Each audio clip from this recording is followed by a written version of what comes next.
Hello and welcome to Impactability, the Nonprofit Leaders Podcast. This is a show that explores the landscape of the nonprofit organization, big and small, offers some incredibly helpful information and resources, and gives nonprofits a place to share ideas and get advice. I'm your host, Joe Turner. Our show is sponsored by Sukup Strategic Solutions, offering a wide variety of services to help nonprofits maximize their impact. So let's get into solving the problems that might be plaguing your nonprofit. So when it comes to fundraising, there's the small first-time gift that hopefully moves to a recurring gift, and then hopefully someday it develops into a planned gift. Now, it definitely takes some work. It's just not that easy. So as we approach the new year, let's try to focus on some new strategies for going after planned gifts, or at least creating better strategies than what you may have in place already. Ed Wollman's our guest today. Ed is founding partner of Wollman, Gehrke Associates, the law firm. He's board certified in wills, trusts, and estates by the Florida Bar, has a master's degree in taxation from the University of Florida. Ed focuses his busy practice exclusively on estate planning, trust and probate administration, art law, tax planning, elder law, and charitable giving. Ed earned his Chartered Advisor in Philanthropy designation, which qualifies him as a charitable giving and planned giving expert, which is exactly why we have him on the program today. Ed, thank you so much for joining us. Great. Thank you, Joe. It's great to be here. I'm very proud to participate in your new and wonderful podcast. Thank you. Okay, to get us started talking about planned gifts, what is a planned gift? As opposed to a present gift of cash, or a present gift of securities, real estate, jewelry, etc., a planned gift is a gift in the future that is established currently, usually in an individual's will or trust. As the term indicates, you are planning to fund a significant gift over a period of time. It is very much part of your financial and estate plan, like a subcategory of these other planning processes. So a planned gift is getting ready for the future to fund your favorite charities. Mm-hmm. So obviously there's many ways that a donor can make a planned gift. How can you outline those for us? Sure. It's obviously a very complex area, but it could be super basic as much as making a cash gift in your will. So let me try to explain it like this. A planned gift can be as simple as an outright gift under a will, or as complex as a flip NIMCRUT that ultimately transfers in the future to your own family private foundation. So you can go from the easy to the sublime. An example of the flip NIMCRUT is if you had a highly appreciated asset, such as a farm, and you wanted to turn that into a charitable gift after you die, you would donate the farm, but the farm hasn't sold yet. So you need to flip it in the future when you finally sell it. When there's money there, you want to pay yourself income from the farm trust, which is called the charitable remainder trust. You want to pay yourself income for the rest of your life, and maybe the rest of your spouse's life, and even maybe the rest of your children's life. And then when all those individuals pass away, the money goes to your own family private foundation, which then is run in perpetuity by your future family members. So it could be as simple as an outright cash gift, or as complicated as setting up a family foundation to collect money after you pass away. And then that family foundation has to give away 5% per year. So after the farm sells, you get the income, you get the tax benefits, it pays you all the income it owes you from the past. And then when you pass away, all that money goes to your favorite charity, which is your own family foundation. And then each year it will give 5% to sustain your favorite charities. So how does planned giving work? I mean, you kind of outlined it for us a little bit, but because there's so many different facets to planned giving and planned gifts, how does that all work? Yeah, so basically you want to work with your financial planner, your accountant, your other life insurance agent, your attorney, and you want to design a plan for the future. Either it will be a gift under your will, a gift under your trust. It could be donating a life insurance policy or the proceeds from a life insurance policy. It could be setting up a charitable gift annuity. So you want to first plan the timing. When do you want this money to leave your hands and go to the charity? And do you want to keep receiving the income or not? It could be inter vivo, set up during your lifetime, or it could be testamentary, set up when you die. So timing is super important. And obtaining those income tax deductions is super important. So the plan has to be designed with your financial planner and your attorney involved. So as I said, it could be simple or complicated. So from the nonprofit perspective, when they're talking to Mr. Wollman about making a planned gift, let's say, there's a lot of things involved here. So if I'm running a small nonprofit, when would I know that I'm ready to start launching a planned gift program? It's really important to decide when your organization can afford to hire a planned giving officer. Usually the income development officer, the major events officer, is charged with the obligation to learn enough about planned giving to help out. But it's such a unique area that it's nice to hire a planned giving expert. So what I would suggest at first is you first get yourself some advisors. Get a little committee going of advisors on the outside that can help you. Be a pointer. As a charitable organization, be a pointer. Find the individuals that you think have the capacity and the desire to give, that love your organization, that are passionate about your organization, and then start with just an advisory board. Then when you can afford it, you go ahead and try to find somebody that will provide you with the resources to have a part-time person and start there, and then eventually build up to having a full-time planned giving department. So start small, in other words. Exactly. Yeah. What are the steps that a nonprofit needs to take to launch a planned giving program? I would say to launch the planned giving program, you have to start with deciding who inside your organization is going to learn the lingo. There's a great glossary of terms, and therefore one of your parties inside your organization has to be the one that's going to connect with the outside advisors at first. There's a lot of people on the outside, such as charitable advisors in philanthropy, people with the CAP designation, that are more than willing to volunteer to help out, to help you get your program started. Reach out to your local community foundation. What resources do they have, so that before you can afford to build your own program, what can you do to reach out and surround yourself by experts? People like myself are always available on the outside to help out. That's great advice, Ed. We're speaking with Ed Wollman. Our topic today is all about planned gifts, planned giving, how your nonprofit could start a planned giving program. And Ed, basically, why do planned gifts matter? The reason planned gifts are so important is they fill your pipeline. So if you don't mind, I'm going to segue and tell you a little story. I used to go to all kinds of events in the community because I wanted to be involved in the community, give back, and just, meet a lot of people and develop my legal practice. And as a result, I went to everything. And one day I ended up going to a President's Club event for Ohio State. And I'm like, I have nothing in common with this group. Why am I here? Like, Ed, you've shown up a little bit too much to too many things. But it turned out to be one of the most meaningful experiences that I've had in my life. What it was the planned giving development officer came down from Ohio State and showed us the landscape for their 100-year plan for their university. In other words, they fill their pipeline for 100 years, because when you build a building on a university, it takes time to not only raise the money, but you also are planning that building is going to be there for at least like the next 30, 40, 50 years. So seeing that made me realize that the planned giving process starts today, but it's really designed to create a sustaining gift far into the future. So you're looking to make an impactful, sustaining gift. So a planned gift is usually 10 times larger than a major gift, and a major gift is usually 10 times larger than an annual gift. So planned gifts become very essential part of the sustainability of your charitable organization. So in other words, for development officers who are listening, you have to plan for today and for tomorrow and way past tomorrow.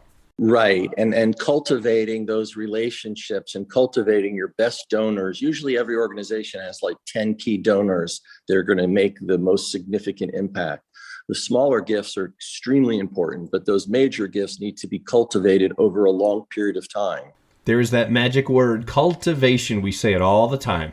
We are speaking with Ed Wollman. We're talking about planned gifts and what your organization might want to do to help improve your chances at securing planned gifts. We're going to take a short break and come right back. Before we break, though, just a reminder, please leave us a review after the podcast. Be sure to share our podcast with your peers because we're reaching out and we've got a lot of great guests lined up and we want to share this information with you. It's Impactability, the Nonprofit Leaders Podcast. I am your host, Joe Turner. We will be right back.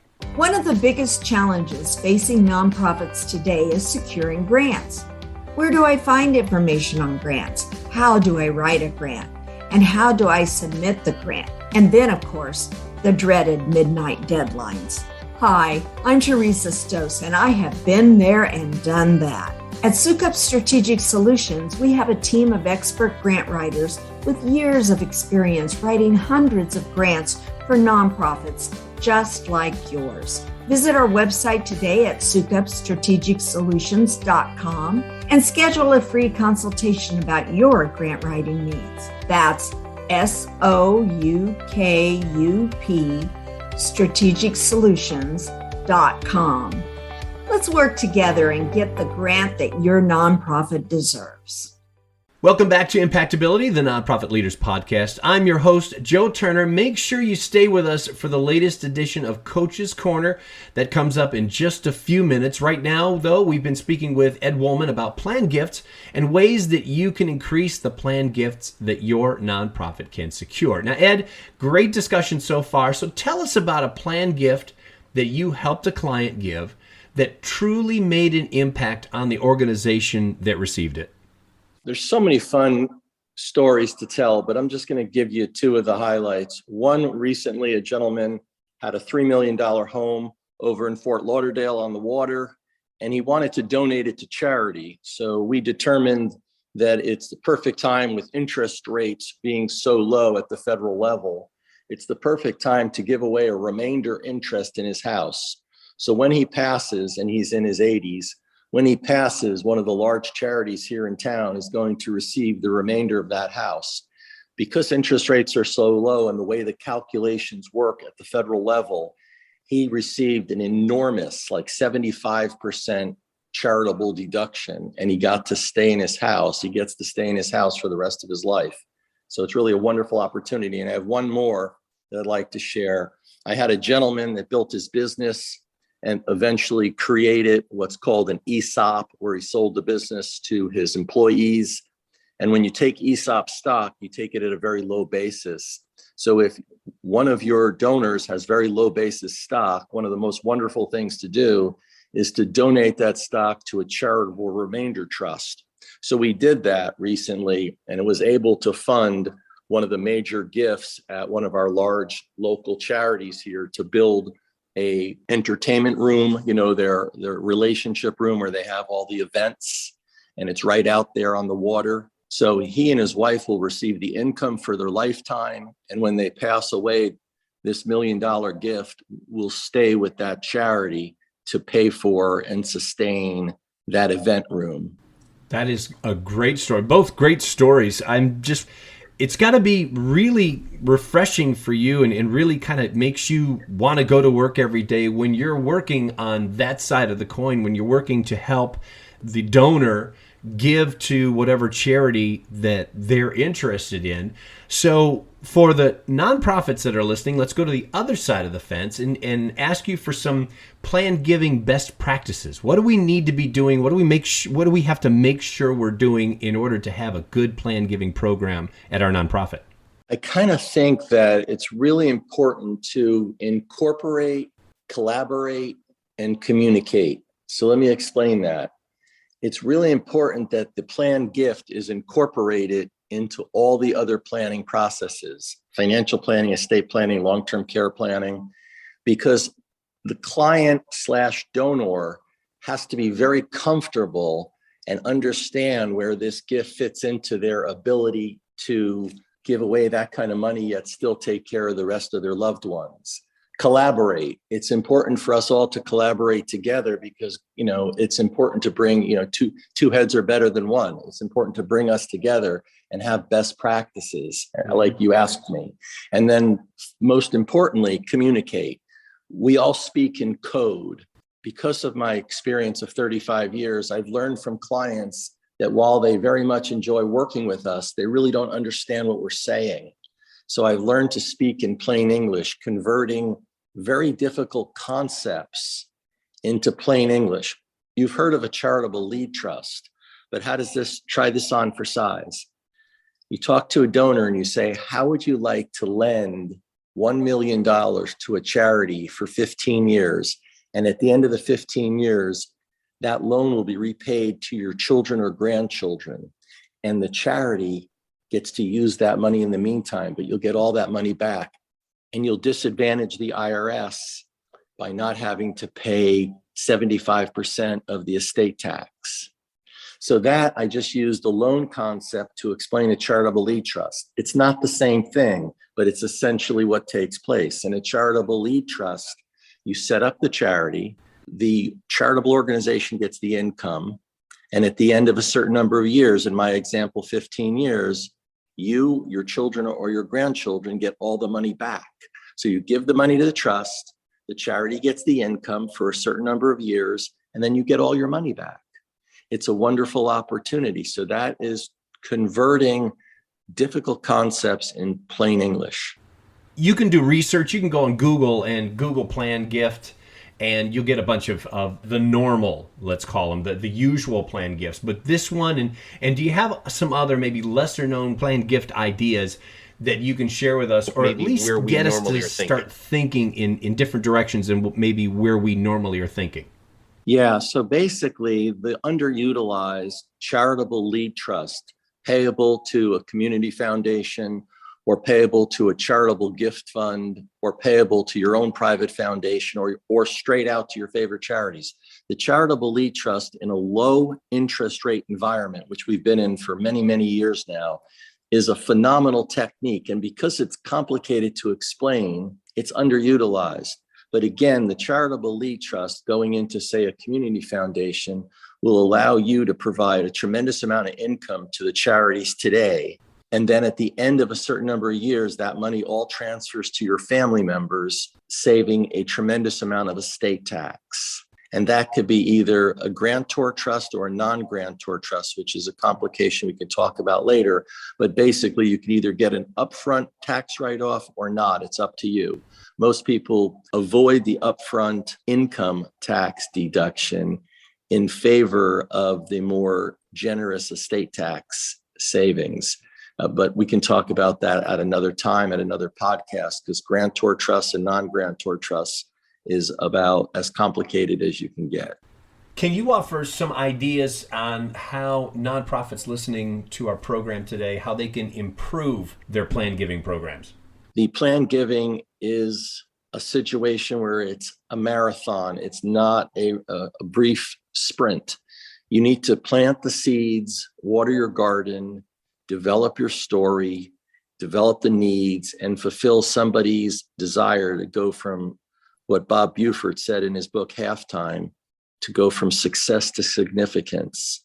So to improve your plan giving program, there's a lot of psychology involved because you're helping people fulfill their purpose and fulfill life's journey. And therefore, when you talk about improving your program, you have to start with the end in mind. And that is, what information do you want to convey? And how do you want to slowly convey it by dripping and dripping over time, this information? So this is the order of priority when you're building a plan giving program. Get a pencil. Start with a web page, which is just one page that explains the plan giving options. Surround yourself with a plan giving advisory board, which starts out with 1 or 2 people. Get some basic materials for handouts, which are easily obtained from various organizations that have canned programs. Communicate on a regular basis in plain English. Collaborate with your advisors and everybody. Collaborate with the charitable organizations, the advisors, the estate planning professionals, and then integrate the entire process into their existing financial estate plan. But use the resources that are already available, such as the community foundation. Use the resources that are available to help you get started and build a better program. Now, as fundraisers, we think we know what the donor wants. Sometimes we're pretty sure, sometimes maybe not so sure. But you have the luxury of sitting on the other side of the table. So can you tell us what it is that the donors really want? From a psychology point of view, we usually start with what we think is the most obvious, which is the tax write-off. And the tax write-off is to take care of why are we doing this? But most people really don't know very much about the tax write-off, nor do they really care that much about the tax write-off. What they want to do is to fill the void in their life, or to just give back and say, we really appreciate how successful we've been, and we want to make a difference in other people's lives, or in our community, in the case of maybe a conservancy or something, or a botanical garden.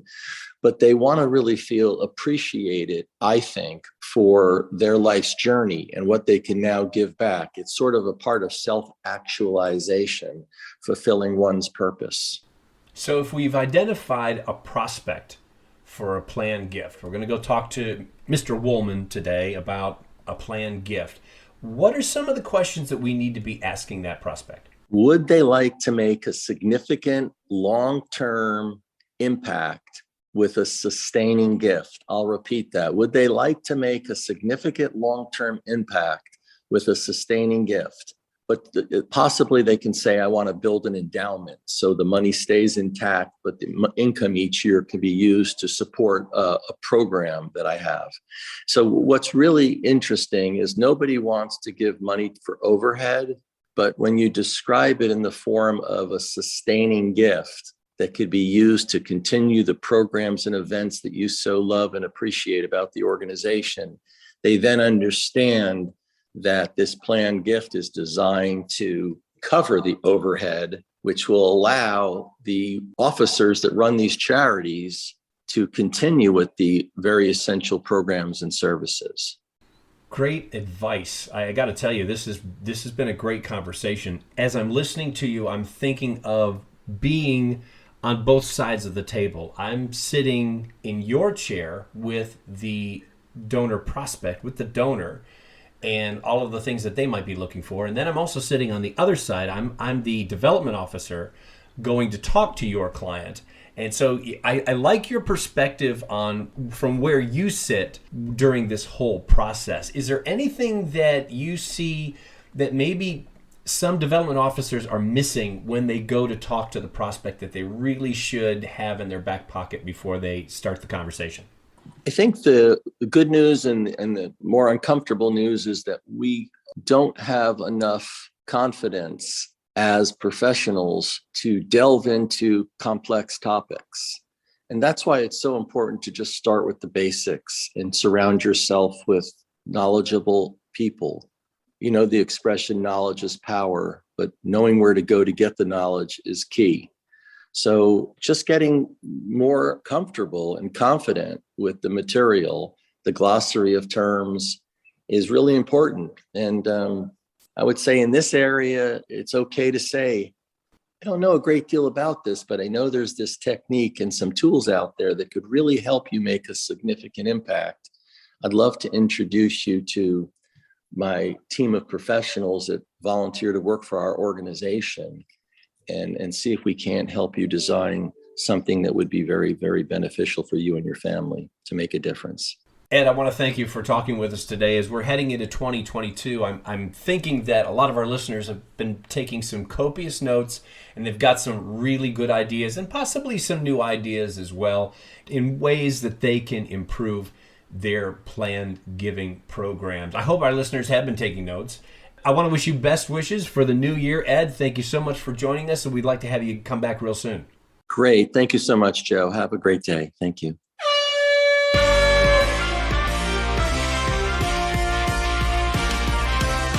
Once again, it is time for Coach's Corner. This is where we take the questions that you send us, the issues you might be having at your nonprofit, whatever's on your mind, any questions you have, you send them to us, and we in turn ask our impact coaches for their answer. But the catch is they only have 5 minutes with which to answer your question. Today's impact coach is Cheryl Sukup, president of Sukup Strategic Solutions. And Cheryl, this is a great question in terms of boards. The question is, my board asked me to draft gift acceptance policies and procedures. Where do I start? Really good question. And Cheryl, as always, on Coach's Corner, you only have 5 minutes to answer the question, and your 5 minutes begins right now. Thanks, Joe. Okay, so gift acceptance policies and procedures. There's a lot here, and it's too much to cover in 5 minutes, but I will give you a few tips. The very first thing that you should consider is how you are going to communicate with your board and with your staff, your organization, your volunteers, and all donors, the ethics that you hold as an organization. I think a good place to start is to look at the Code of Ethics from the Association of Fundraising Professionals and considering adopting that as part of your gift acceptance policies and procedures. Put it right in the document there. And another is the Donor Bill of Rights. I think these two documents sum up what most fundraising professionals accept and adhere to in terms of ethics when it comes to fundraising and accepting gifts as contributions to a nonprofit. So I think that's a great place to start. I think gift acceptance varies from organization to organization. So the first thing you want to think about is what types of gifts are eligible for consideration by your organization. And what does your approval process look like? So there may be some things that you accept all the time, and there no prior approval by anybody in the organization is required. So that might be gifts of cash, but there might be other things that require approval. And sometimes it may have to do with gift level or gift type. So as an example, maybe the executive director is able to approve gifts of life insurance and sponsorship dollars, but they aren't able to just approve a gift of real estate. That might need to go to the board of directors for approval because there could be a lot of pitfalls in accepting a gift of real estate. So it's really good to define those things in advance so that if an opportunity comes up for a gift that is a little more unusual, especially if you're starting a planned giving program or you have recently opened an endowment fund, thinking about the types of gifts that you will accept in advance and having approval and discussion with your board and then their approval, and then revisiting those from time to time, I think is a really good practice. So what does the approval process look like? That should be included. And then what about gift refusal? There might be some cases in which the executive director or the board of directors might refuse a gift. And some examples might be it jeopardizes your tax exempt status. Maybe the gift is restricted and it's so narrow in its use that it can't be used by your organization or can't be used in a reasonable amount of time. There might be an attached liability that would create a financial burden for the organization. For instance, if you had to pay premiums, for instance, or if it was, a situation where you had to pay out cash and you were not prepared as an organization to manage that over time. So I think there's some things that you may not be ready for. And in considering all of this, over time, your board may say, you know what, we want to become prepared and ready to be able to accept more types of gifts. Some things that are a little bit easier are bequests, and your gift policies and procedures. Your gift acceptance policies and procedures should also include sample language for your bequests. So many times, the language that's used in a will be language that causes difficulty when it's time for the gift to be made. And so I think if you are able to give language to your donors and make that readily available to them when they're considering a gift, even if they don't tell you that the gift has been made, a lot of times you won't know that somebody's put a bequest for your organization in their will. And I think making that language readily available on your website, making it easy for them to discuss planned giving with you, having some literature that has language in there, I think that is very, very helpful to a donor and can really benefit your organization in the long run, making it easier to accept the gift when the time comes. The other thing that's important is a power to vary clause. So if you accept an endowment gift, for instance, that gift could, have a very long horizon and require certain things of you. And, you may want to vary the use of that gift in the future, and having a clause that protects your organization and the donor's intentions will be really, really useful. So that's important to add in there as well. There's so much more that we can talk about, things like when you need to get an appraisal, how you negotiate unusual gifts within your organization, do you use gift agreements, what's included in the gift agreements. All of that can be included in the gift acceptance policies and procedures as well. So there's so much more to this topic, but at least that gives you a little bit of an idea of where you can start. And there's a lot of resources available to go ahead and get started and at least create a draft, and then start talking with your board about all the possibilities. And we love those possibilities. Thank you, Cheryl. Thank you, Joe. If you've got a question for Coach's Corner, we want to hear from you. Email them to us at impactcoaches@impactability.net. Again, that's impactcoaches@impactability.net. And if you want to reach me, my email address is joe.turner@impactability.net. Thanks for joining us today. Be sure to sign up for our newsletter at impactability.live. If you enjoyed today's episode, be sure to subscribe to the show in your favorite podcast app, and that way you'll get new episodes downloaded just as soon as they come out. Also, please give us a review or a rating so that your peers in the nonprofit industry can find us as well. I'm Joe Turner. Thanks for listening, and thank you for all you do to make the world a better place through your nonprofit.